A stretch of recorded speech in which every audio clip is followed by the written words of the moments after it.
My name's Caleb Nelson. This is Kevin Miller. We're going to be diving into the 101s on carrier diversification today and launching into it. So let's go ahead and get started. Just some housekeeping items. Rate this session. Go onto the app while you're here. Otherwise, you'll tend to forget. Rate, tell us how well of a job we did, and post your favorite, best tip that you found from this session. I think it's always good to share with people who especially weren't able to attend this one. I think carrier diversification is one of those really key and important things that need to happen in this year and next year. And if you're not planning for it, you probably should be. Okay, introductions on my side, and then I'll turn over to Kevin.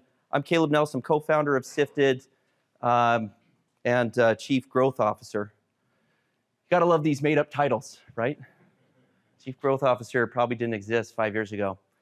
But really, who we are at Sifted is we are a parcel data analytic company that analyzes parcel data and comes back to shippers to say, this is how you need to improve either contractually or, more importantly, operationally. This strategy of carrier diversification touches on both of those things, touches on both the contract side and on the operations side. There's a couple of things that are really key in order to be able to understand how to implement an effective carrier strategy. And then I'm Kevin Miller. Speaking on made-up titles, I'm the VP of Data Insights, which is a fancy way of just saying I am over the data science and analytics teams at Sifted. So a lot of the programs that we have, the simulation tools, a lot of the analysis that we do at Sifted goes through my team. And we deal with carrier diversification every single day and making sure that people are making the right decisions with it, because it is a very unique spot to look into. You need to use data. You need to know what the plan is moving forward, to know what your options are, to know how to move forward. Is it the right decision for my business, and different pieces like that. So that's my role at Sifted, and I've been there for almost 5 years.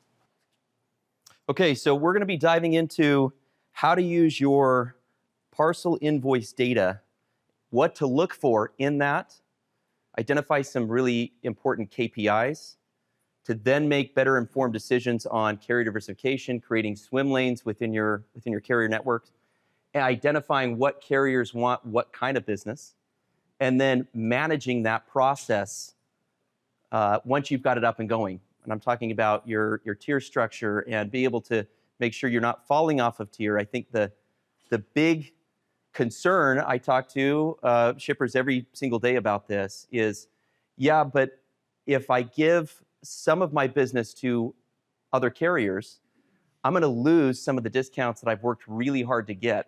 I think the carriers, and I'm meaning carriers, FedEx and UPS, have done a really good job at saying, give me all of your business, single source, everything.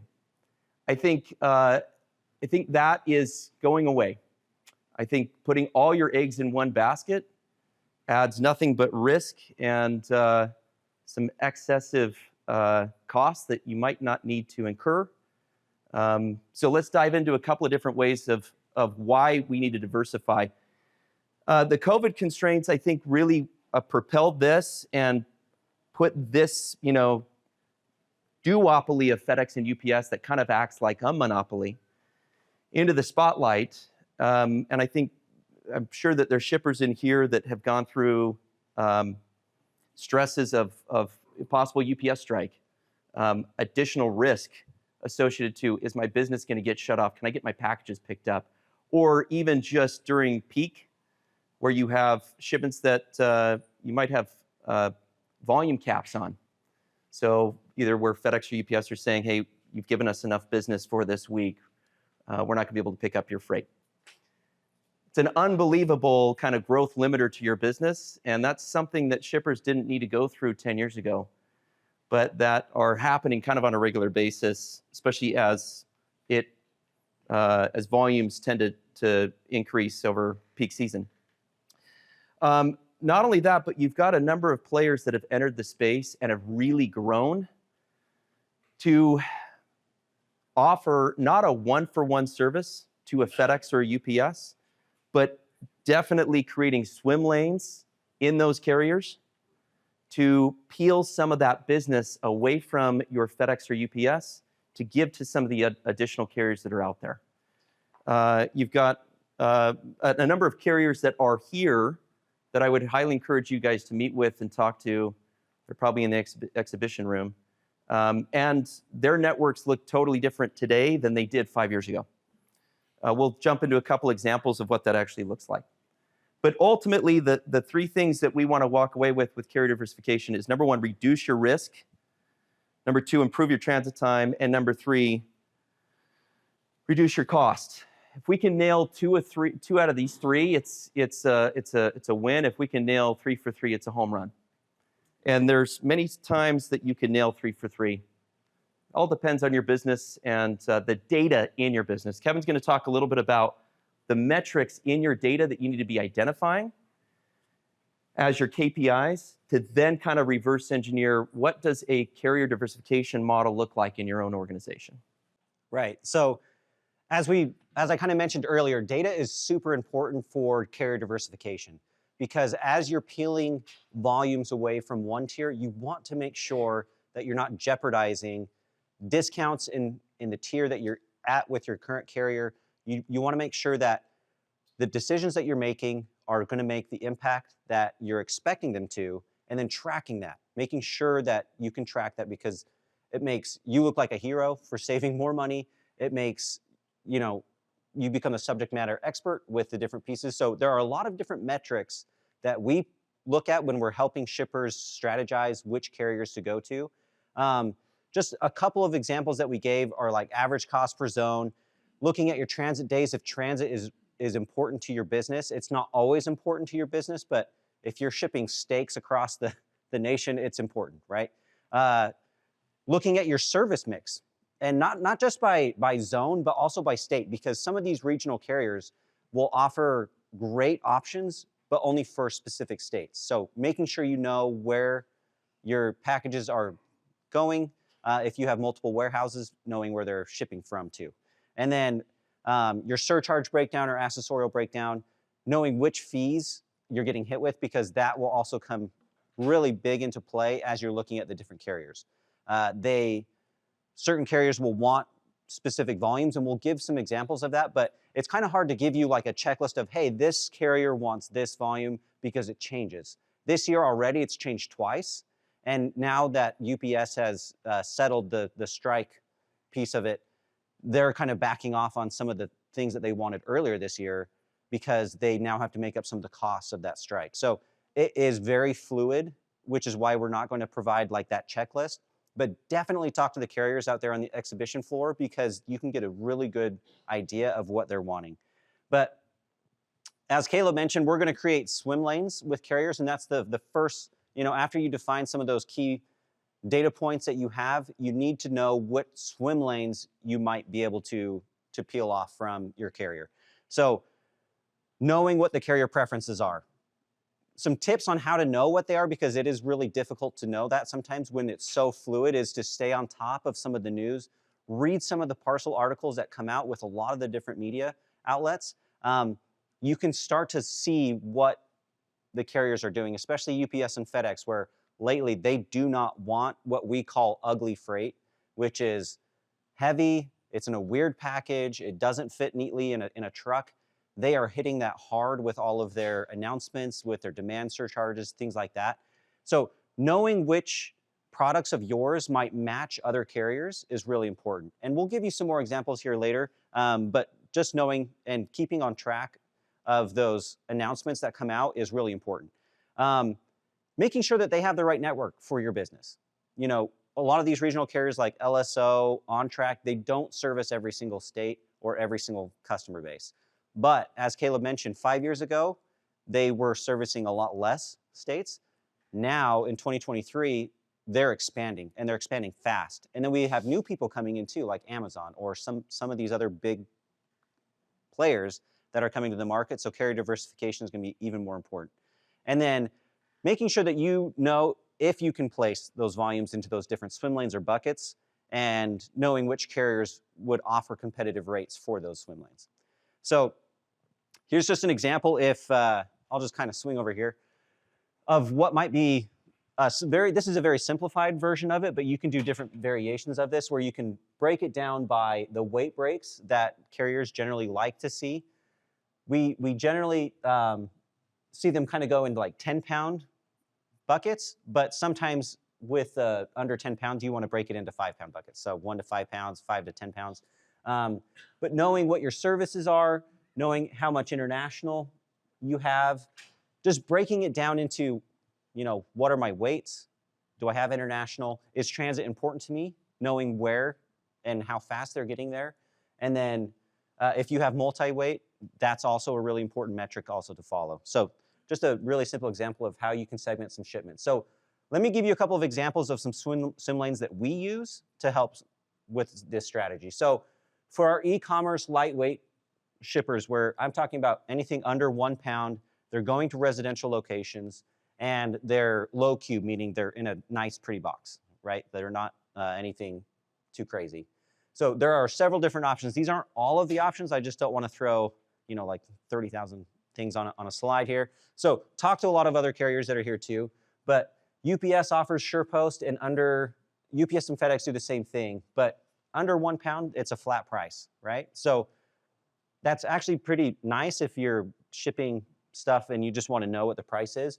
But a lot of the other carriers like DHL e-commerce, UPS Mail Innovations, the Post Office, and Pitney Bowes, they actually offer pricing per ounce. So if you're shipping really light ounce packages, UPS and FedEx might not be your best option because there are different pricing tiers within these other carriers that might actually benefit you better, right? And there are sometimes even less surcharge fees with the other regional carriers than there are with UPS and FedEx, which come into play, especially when you're shipping to residential, if you're going rural, or if you're just shipping to a lot of residences. There's additional fees with the main two carriers, the national carriers, that these other carriers don't always apply. So really great options if you're under 1 pound. But what happens, I'm sure all of you guys have a lot of packages that are not under 1 pound. That's kind of a niche thing to do. So what happens if I'm over 1 pound?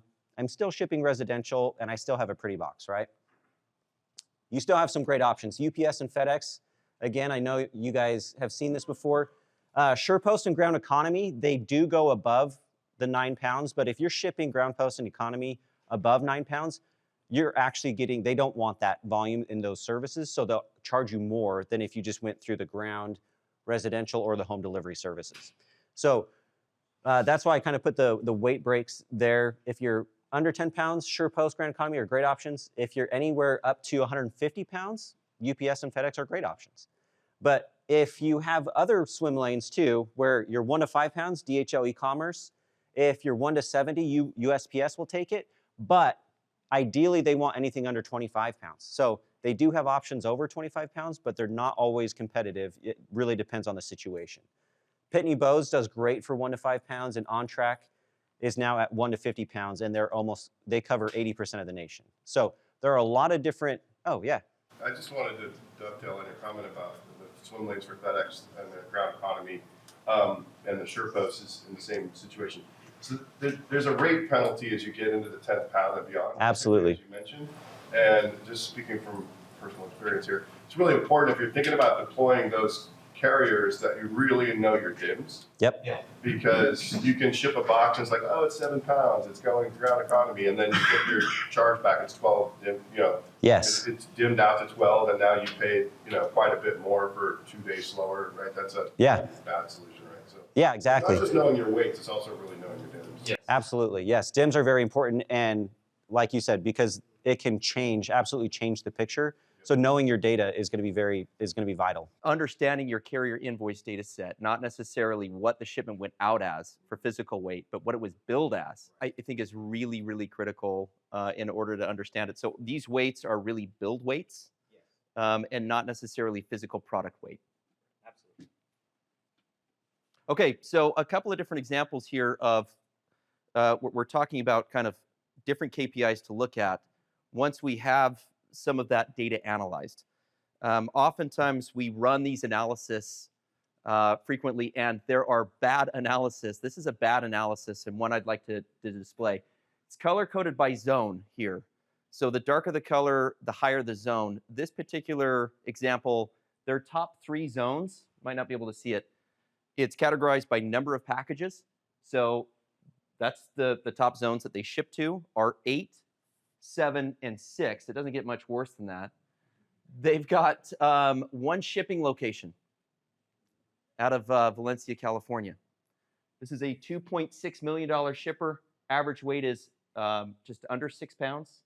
Their average zone is 7.4. Brutal. And you might not be able to see it there, but they are using 1 carrier, FedEx. So if you've got FedEx, you're shipping cross-country from California mostly to the East Coast on a ground network, how long does that take? From last click to last knock on the door, it's probably 5 to 10 business days. There's a lot of other solutions that you can work with here, such as a zone skip program. You can work with a third-party location to store and keep some of your product out of a different warehouse on the East Coast, and utilize a regional carrier like an OnTrack, which is previous LaserShip, now OnTrack, and be able to diversify that spend and bring that over. This is what a good example looks like. This is not best, but this is good.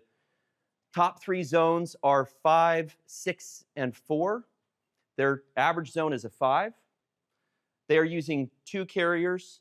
This is a $73 million shipper, and the 2 carriers that they're using are equally split between FedEx and UPS. So we're not just talking about diversifying just with regional carriers. If you're single sourced with just FedEx or just UPS, and I don't mean like, yeah, we've got an account number with them, and yeah, we throw them some business every once in a while. I'm talking if you're not diversified where you've got at least a 60-40 split, it puts you in risk that you don't need to be in, and there are definite ways you can reduce the overall cost.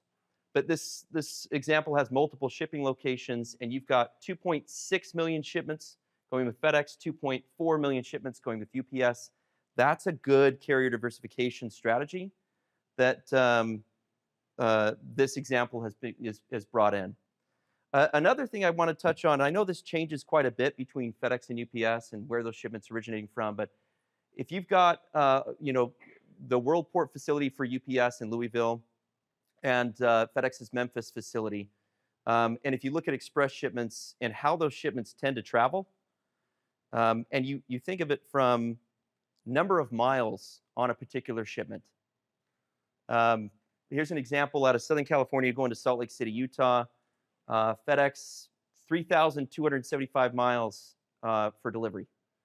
OnTrack, 644 miles. I think the story here is not necessarily just a shorter route, but what does that mean in terms of sustainability, right? If you've got an option that is nearly 3,000 miles more, you're using that much more fuel, that much more of a larger carbon footprint in order to be able to get that shipment delivered. There are a number of options here that you can be able to work on, but this is an example of ground versus overnight, and it gets there in the same time transit day. I know this changes quite a bit, but you can look at the examples, especially in the Northeast or in the Southwest. It is a substantially more green option to go regional than national a lot of the time. And I wanted to touch on this. We don't represent OnTrack, but I just wanted to show the growth that's happening with OnTrack. There is a substantial amount of additional growth that is taking place. As Kevin mentioned, they cover a little over 80% of the United States as it stands right now. They combined LaserShip and OnTrack into one and now go by just OnTrack. They cover 31 states. And I think the interesting part is they expanded into Texas this year. Next year, they have talks about expanding into Illinois, Wisconsin, and Minnesota. We anticipate, and we're kind of bullish on that growth for the carrier market to really take place, which means, yes, carrier diversification should be worked on right now, but you should also plan for what does your business look like in 24 months from now? And start to move the chess pieces now in order to be able to take advantage of the carrier network, because that's going to look totally different in 24 months. Anybody hear the news on Amazon entering the space? Yeah? Amazon is kind of the juggernaut of will they compete with FedEx and UPS directly? Will they not? We are bullish that they probably will in the next little bit. And I think a simplified pricing structure from Amazon with their network, especially for e-commerce home delivery businesses, it would be a killer combination. But start to understand the data today so that you can be able to have some of these conversations and just have a dialogue, open dialogue with some of these carriers and see if you can create some swim lanes that might be there. Okay, and I'll turn this over to Kevin, but I think this is the biggest question we get asked all the time. If I give a piece of my business away, I'll lose my discounts. How do you navigate that? In many cases, you're going to fall off of one or if not two tiers. But if it is a cost benefit at the end of the day, who cares? Who cares if you fall off of a tier or two? If you can create a defined swim lane with a particular carrier, and they can give you better cost, better transit time, and you still are able to maintain that relationship with FedEx or UPS, who cares? There is a big fear of, I'm going to fall off tier, I'm going to fall off of tier. Yes, you will add more complexity to the process by adding in more carriers, but who in here ships LTL? For those of you who ship LTL, do you use one carrier? No, it doesn't make sense. It would be kind of like a nightmare scenario to say, I just use Yellow now. That would be a nightmare scenario. But the idea here is that it used to be that you could use one LTL carrier across the nation 20 years ago. Why do you not do that the same today? Well, not one LTL carrier is going to give you the best rate or best service to every location in the United States. It's no different here on the parcel side. We're going down that same path. So I think we're kind of at an interesting crossroads here where those carrier options, we have more options now than we ever have before. So let's talk about managing the tier structure and the volume that's here. Right. So I pulled this example because it's a really good demonstration of peeling some of that volume off, right? So this is a shipper that's a little bit bigger. They ship around $6 million worth of product every single year, and they have both carriers. They were looking to see how they could reduce costs, and FedEx is their main carrier, okay? So if we look at this, if you guys have ever looked on your carrier site, you can look at what where your pricing tiers are. UPS does it by week, which is why it kind of shows it at $140,000 here. FedEx does it for a 52-week rolling average. So it's like the entire 52 weeks, it just shifts every single week. So if we look at both of these, this particular shipper, they're right in the middle of their UPS tier, and with the bottom being 122,000, the top being 232,000, with them being at about 150, they're pretty healthily right in that tier. So shifting volumes away from UPS might not make that much sense because it could jeopardize them bouncing a tier. However, their FedEx is a different story. If I'm looking at these different tiers here, it looks like they negotiated this FedEx contract years ago, right? Before they got some massive growth. Because their 52-week rolling average is $5 million. They're at their very top tier, and it started at $40,000. So they should probably renegotiate their contract first and foremost, just to get better discounts because of the growth. But if they peeled away $3 million or more, it wouldn't affect their tier at all with FedEx, right? And this is kind of a dramatic example, but I just wanted to highlight that sometimes if you're at the top of your tier or if you're really, really healthily in your tier and there's some wiggle room there, start looking at how you can kind of segment or create that swim lane, take some of that volume and start giving it out to some of these regional carriers to create that diversification to reduce your risk and, minimize your costs, transit, whatever is important to you. But knowing where you sit in these tiers is really important, and knowing, okay, if I peel away this volume, it's not really going to affect my discounts here. So We want to give some examples of real life situations with shippers that have done this before and have done it successfully. And we'll give you 2 examples of this real quick. First example here is a woodworking tool manufacturer was a single sourced UPS only shipper came through. They are a $2.5 million a year client with UPS. That's post discount. Their yearly volume is 170,000. They wanted to reduce their risk. They had some concerns about UPS in the strike scenario. And after the strike scenario, they were concerned that their rates would go up because of the costs of meeting that Teamster agreement at $30 billion. How did they do it? They went straight. This was a client that did not want to go with regional carriers. They wanted to go with FedEx and launch an RFP. So creating swim lane within that UPS data set to then peel away and give to FedEx and to go to an aggressive agreement is exactly what happened. So they gave FedEx a data pool based on the KPIs that we just talked about, your average zones, service mix by state, a couple other scenarios, weight breaks, et cetera. FedEx analyzed the proposal to find the most aggressive pricing and came back to them. Was about 3 to 4 rounds of pricing proposals back and forth with FedEx. But we segmented shipments basically where we broke it out where FedEx, based on the pricing, wanted a particular type of service level. They wanted all ground and next day shipments. Everything else, 2-day, 3-day select, et cetera, went with UPS. And UPS wasn't stoked on it, but ultimately, at the end of the day, for the client, they mitigated their risk. And here's the breakdown. Their base rate isn't that far off, right? You've got 8.9 to an 8.3. It's not, whoop-de-doo, it's not that much of a difference. But when you start to add in their top accessorial fees, and I think this is why it's so important, Kevin mentioned understanding your fee structure.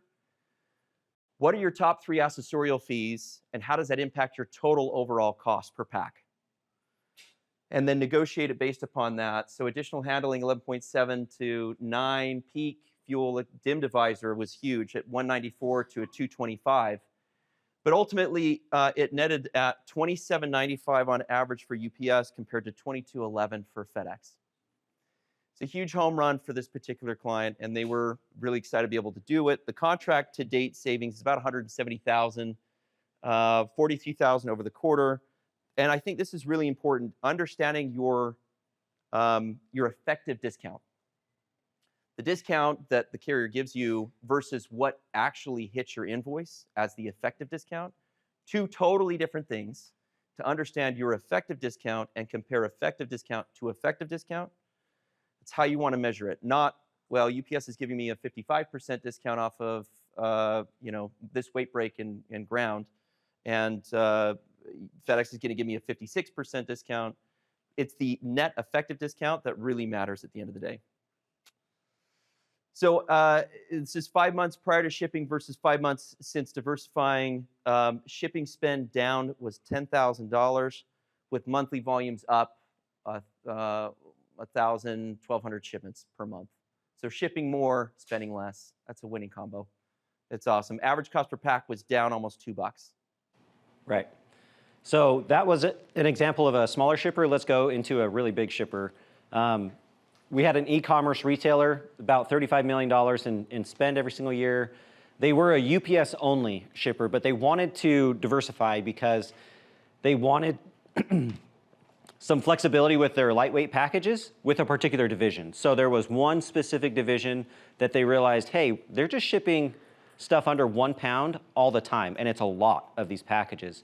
We're really healthily in our tier with UPS. Could we peel this volume away and see if anybody else wants it? So they found a way to carve out 630,000 of these packages away from UPS and still come out with a cost saving. So the first thing they came to us with is, we think we can get better rates here, but how do we do this? So we helped them identify a swim lane of those particular packages that we could go to multiple carriers with and get better pricing on to find out which was the most viable carrier for them. One of the biggest things is we wanted to ensure that peeling these volumes off, because 630,000 packages is a lot of packages, it wasn't going to impact their relationship with UPS, because that is where the bulk of their shipping was going through. Luckily, they were really stuck in their tier. Peeling away this volume wasn't going to affect that. We sent the volume numbers and a lot of these different metrics to multiple carriers just to see how they would want to bid this for this particular retailer. And we ultimately segmented the shipments to send all lightweight packages to Pitney Bowes, and we kept everything else with UPS. So Pitney Bowes really, really wanted that volume, came back and gave them very, very aggressive pricing. So this is the same shipment with different carriers. So at first they were using SurePost with this particular division, which is the right choice with UPS when you're going under 1 pound. And you can see here in this example again, the base rates, if you're just looking at base rates, it looks like Pitney Bowes is doing worse, right? Like they're 20 cents more than UPS. But as we start to add in some of these additional surcharge fees, you start to see why it makes sense to look at these regional carriers. UPS on a lot of these packages was charging them a DAS fee, a delivery area surcharge fee, which can get expensive depending on where and what zip code you're sending it to. Pitney Bowes doesn't have that fee for this particular shipment, right? And then fuel, Pitney Bowes was giving them a better discount on their fuel prices too. So when we add all of the different charges together, the total cost to ship was almost $3 less going with Pitney Bowes than it was with UPS. 630,000 packages, that makes a lot of money, right? So far, they shifted 16% of their volumes, but they were, those low packet or the low cost volumes over to Pitney Bowes, and they didn't drop a tier at all with UPS. They're still very healthily within their tier, and they're benefiting from all of those savings as well for their other packages. So far, they've already saved over $235,000 just making the switch earlier this year. And it's been amazing to see the diversification that they have and the relationship that they now have with Pitney Bowes too to reduce the risk in case something else comes up. So another great example of why diversification is so important. Okay, so some takeaways. We'll close this out and throw it over to Q&A. If anybody has any questions, we've got a little bit of time here. We'll do our best to answer them as it comes up. Yes, adding additional carriers does add some complexity. It just does. But it is 100% worth it if your business is structured in a way that you want to be able to reduce cost, improve transit time, and reduce your risk. You need to be looking at, not just post shipment and looking at the invoice data to identify some of those KPI structures. But once I get the carriers negotiated and I've got everything lined up and I know what I want to do, implementation on a TMS program is really important. If you're using just UPS's WorldShip system on that, if you've got FedEx's Ship Manager and you're not able to have a software platform that can rate between multiple carriers, get one. It's no different than the LTL world of hey, I can only ship off of yellow.com.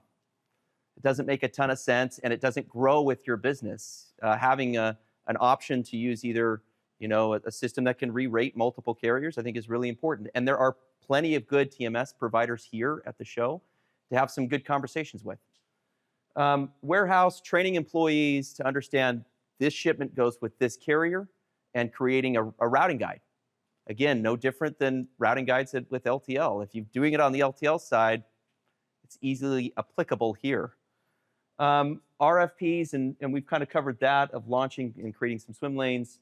And then I think one of the most important things, once you've got your data from one carrier and you're absorbing that data in from FedEx or UPS, how are you going to absorb that carrier data when it's with OnTrack and looking at it in a holistic way? So OnTrack data looks different than UPS or FedEx data. I think that's really important to work with a company like Sifted that can help kind of create a universal data stream for you, so that you can just come in and absorb that data on a weekly basis as new billing files get updated. And I think the last thing is just time is money on that side. I think anything I would love for you guys to walk away with here is number 3. use data to really create that multi-carrier strategy. It's more than likely those answers are found in your parcel invoice data. You just got to go through and hunt it, look for it, identify it, create that swim lane. Okay. Questions does everybody have? Yeah. Could you elaborate a little bit more on your comment about effective discount? Yeah. So a discount, and Kevin, you want to touch that? So when you negotiate with the carriers for your agreement, you'll get a discount saying like, we'll just make easy math, right? So, hey, I'm gonna get 50% on my ground shipments, but then you get the invoice back and it was only 33%. And that's because of your minimums, it's because of the DIMs. There are lots of different complexities to it. So even though you negotiated a 50% discount, if you're hitting the minimum charge and you didn't negotiate some additional savings on the minimum, your effective discount is going to be a lot less than what you actually negotiated. So when you say effective, you mean compared to what's your baseline? Right. What is your baseline? How do you create that baseline? So you mean like the gross charges? Yeah, because I understand the min is affecting. So are you talking about where do you use what's your base to determine what the effective discount? Yeah, so we use the gross charge and then see what was actually invoiced out, and then Off of this. off of the list price. That's right. So, and you can be able to identify, okay, I just do quick math on when you get your next invoice. I get a 50% discount off of this service level with this weight break. Why the hell did I get a 30% discount only applied to actually hitting the bottom line? So you're looking at the list price and any accessorials at list compared to what you actually acquired. Yeah, so when accessorials can get different discounts though, so we generally separate them out and then list the discounts on each of the different lines to make sure that we're getting, because accessorials generally get the discount that you negotiated, but the freight cost is the one that can vary. Okay, so you're talking about the base rate. Base rate and minimum surcharges take a huge impact to that. Yeah. When you're making these recommendations and putting together different options, do y'all have, is it just an objective cost evaluation? Or are you also taking into consideration other value like certain service guarantees or visibility? Certain service guarantees, visibility, transit time, huge one, right? Some shippers we talk to, it's like, I don't care if I save $1 million a year, if it's going to take 4 times as long to get there, it's going to piss off my client, and they're not going to be super happy reordering product from me. So we'll take a holistic view at it, so it's not necessarily just a cost-based model. And in some cases, I think this is really important. Cost is king, but it's not everything, right? If you can do a like-for-like service in terms of, a like-for-like price, but it gets there 2 days faster for your client, in a lot of cases, customers will do that all day, every day.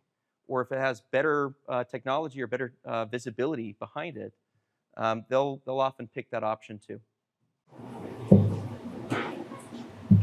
You were talking about more complex RFPs. Did you find more success including all of your volume in an RFP and seeing which carriers were aggressive in different swim lanes? We're trying to peel apart those swim lanes and having different volumes for different carriers. The second, to peel apart certain pieces of that volume to then approach those carriers to then go renegotiate or go negotiate a new contract.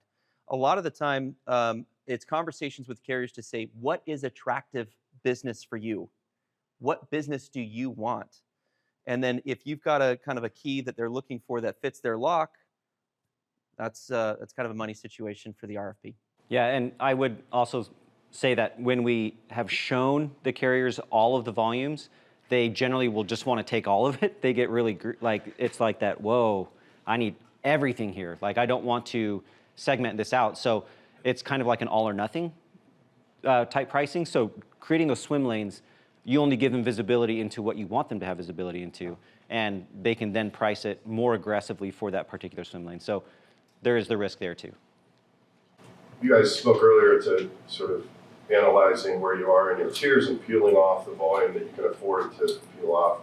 And I think that's wise. But to your your point, the carriers tend to price for everything, right? And so they're setting the tiers kind of artificially at a place that is advantageous to them, Yes. such that, like, if you were a really large shipper and you fall to your bottom tier, you could be getting no discount or less discount than a really small shipper. That's like, it's not rational. Right. Point, right? So I wonder if you have any experience about sort of, rather than just sort of like, oh, we're going to keep the carrier happy, we're just going to peel off the part that keeps us on our tier, like really forcing the issue and going in and resetting the relationship to say, Yeah. hey, look, your tiers are bumped, we're going to reset it, you're getting, what, this swim lane, right? And Yep.